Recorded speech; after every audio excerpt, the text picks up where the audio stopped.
Selamat pagi pemirsa Blasting TV. Bertemu lagi dengan saya Riko dan pimpinan redaksi Blasting ID, Pak Basanul Siregar.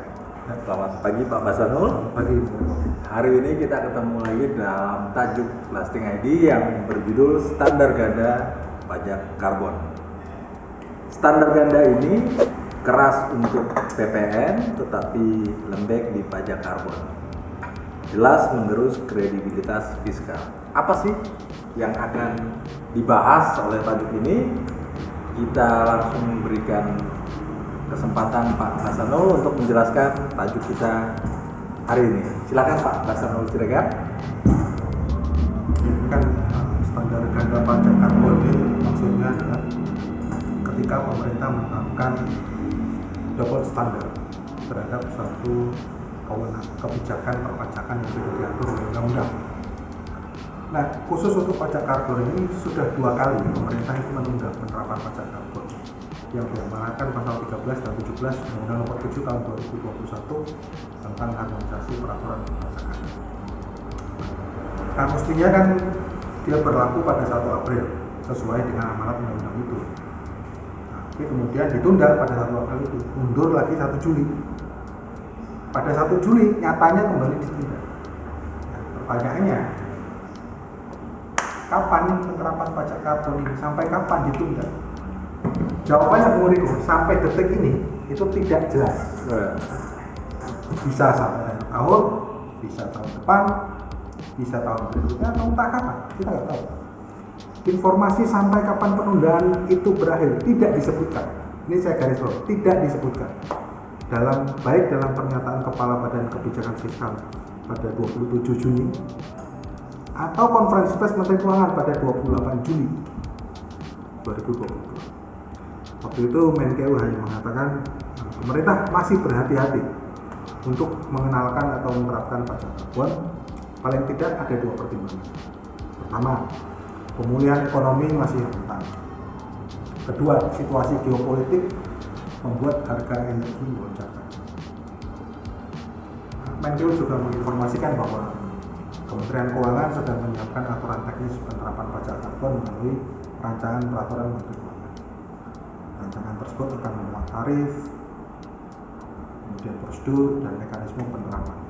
Nah, setelah peraturan Menteri itu dibahas, lalu akan dirilis ke publik. Regulasi tersebut juga dirancang sekaligus untuk merumuskan roadmap pajak karbon dan mendorong pengembangan pasar karbon, inovasi teknologi, dan iklim investasi yang efisien untuk sektor rendah karbon dan ramah lingkungan. Nah, adapun roadmap pajak karbon tadi bertujuan untuk mencapai transisi energi yang adil dan berkelanjutan. Adil berarti terjangkau, tidak merugikan, dan tidak menimbulkan gejolak sosial. Karena itu perlu perhitungan yang tepat untuk menerapkan kebijakan yang tepat dan kredibel. Itu pernyataan Sri Mulyani. Ini kutipannya di tajuk. Kami ingin pastikan pajak karbon tidak menimbulkan gangguan serius bagi pemulihan ekonomi maupun ketahanan energi. Kami akan mengimplementasikan kebijakan yang tepat, terus dibahas sehingga kami dapat memperkenalkannya pada waktu yang tepat dan mekanisme yang tepat. Ya, cantik lah kalimat Sri Mulyani. Nah, menurut saya nih Bu Sri Mulyani mungkin jago sekali dalam membuat apologi gitu. Nah, kami ingin mengingatkan, terutama kepada Bu Sri Mulyani, ini tuh amanat undang-undang tuh, bukan keinginan Ibu. Jadi Menteri Keuangan tuh tidak punya kewenangan untuk menawar pajak karbon. Kewenangan memajaki atau tidak memajaki sesuai dengan konstitusi itu ada pada undang-undang. Jadi Menteri Keuangan mestinya nggak, kami menerapkan ya pada situasi yang tepat atau kalimat berbunga-bunga lainnya. Ini kalau kita lihat sebenarnya hanya alasan itu, alasan yang tadi disebut tadi, alasan yang cantik tadi, itu kan bisa dipakai untuk menunda kenaikan tarif PPN pada tanggal 1 April 2022. Tetapi pada saat 1 April 2002 itu pemerintah tetap menaikkan tarif PPN. Apa alasannya? Karena amanat undang-undang. Sekarang kita lihat pada PPN dia bilang oh ini amanat undang-undang mesti naik. Tapi pada pajak karbon alasan ini nggak dipakai lagi, alasannya berubah. Wah, ada situasi geopolitik lah, ekonomi belum stabil lah. Loh, pada saat PPN itu juga situasi geopolitik juga tidak stabil, situasi ekonomi juga tidak stabil.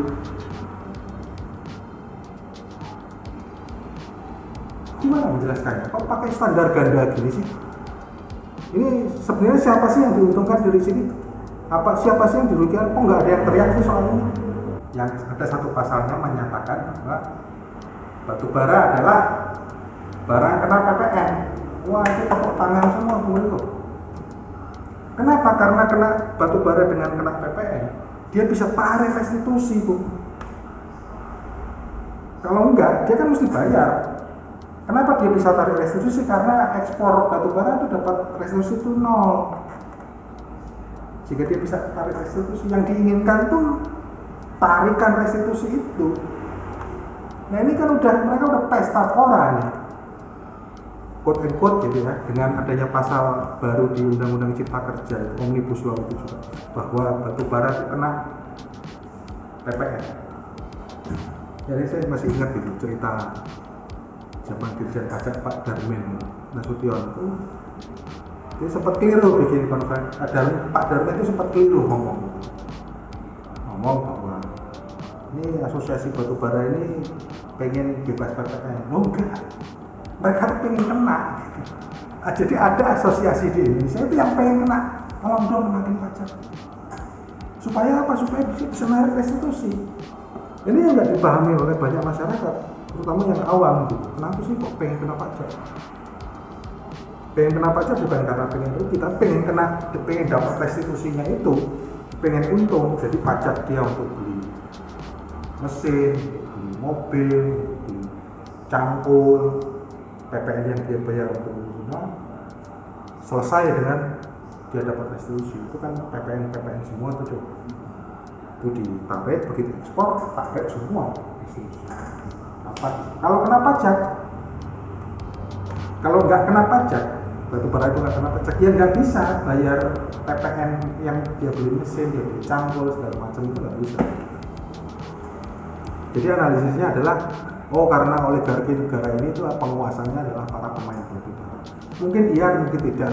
Tetapi kami tidak ingin masuk ke situ.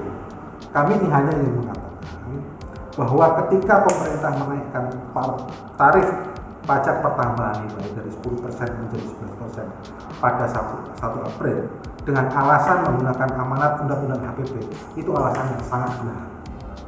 Kita nggak yakin bangga itu. Redaksi pasal 7 ayat 1A Undang-Undang HPP sudah sangat jelas dan eksplisit menyatakan kenaikan tarif PPN dari 10% menjadi 11% berlaku mulai 1 April. Ya, namanya amanat undang-undang jelas tidak boleh dilanggar meski korbannya bertambahnya jumlah orang miskin sebanyak 700.000 orang. Ini hasil riset dari Bank Dunia kalau nggak salah. Jadi akibat kenaikan tarif PPN itu bertambah orang miskin sebanyak 700.000 orang. Tetapi undang-undang yang sama juga mengamanatkan pajak karbon berlaku pada 1 April. Amanat ini juga secara eksplisit dinyatakan pasal 17 ayat 3. Tetapi tidak seperti saat menaikkan PPN, pemerintah jelas melanggar amanat undang-undang. Kok nggak dinaikkan kok, ditunda Juli terus ditunda lagi, nggak sampai kapan. Jadi ini tadi yang di awal tadi saya mengingatkan, Blasting mengingatkan, Menkeu itu pelaksana undang-undang, bukan pihak yang boleh melakukan tawar-menawar dengan undang-undang atas dasar alasan apapun.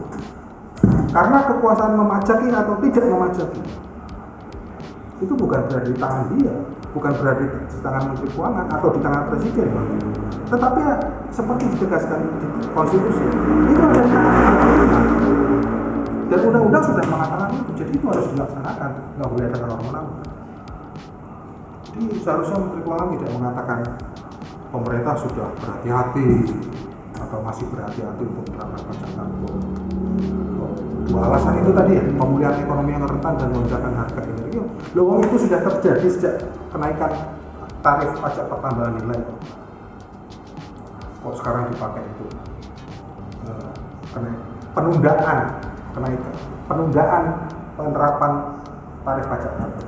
Kenapa nggak pakai aja dua alasan itu yang diucapkan sekarang tadi, pemulihan ekonomi yang rentan dan lonjakan harga energi untuk menunda kenaikan tarif PPN? Kan bisa. Apa sih yang nggak bisa dicari alasannya? Tapi kita lihat kenapa tarif PPN itu bisa dibarengi dengan kenaikan tarif pajak karbon.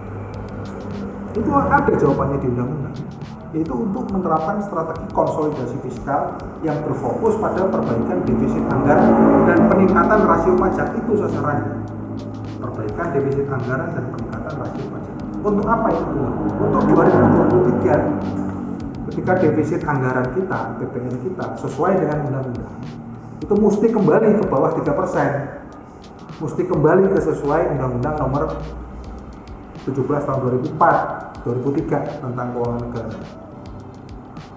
Dan penerapan pajak karbon itu paling tidak memenuhi 4 dari 5 unsur tujuan Undang-Undang HPP: meningkatkan pertumbuhan ekonomi yang berkelanjutan, mengoptimalkan penerimaan, mewujudkan sistem perpajakan yang lebih berkeadilan, melaksanakan reformasi administrasi, kebijakan perpajakan konsolidatif, dan perluasan basis pajak. 4 itu. Jadi standar ganda seperti ini, keras dalam kenaikan PPN tetapi lembek di pajak karbon, itu jelas akan mengurangi peluang melakukan strategi konsolidasi fiskal yang menjadi tujuan Undang-Undang HPP tadi, memperbaiki defisit anggaran dan meningkatkan rasio pajak. Selain itu saja menggerus kredibilitas kebijakan fiskal. Ini yang harus dihitung oleh gubernur. Itu Bu Riko.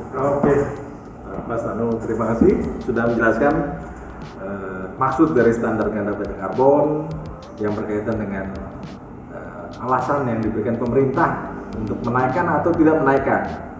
Ini sudah diuraikan Pak Basanul ini panjang lebar sebenarnya, menjadi kritik juga buat pemerintah, bagaimana sebuah alasan yang manis sekali bisa terlontar untuk sesuatu yang sebenarnya sudah diatur oleh undang-undang.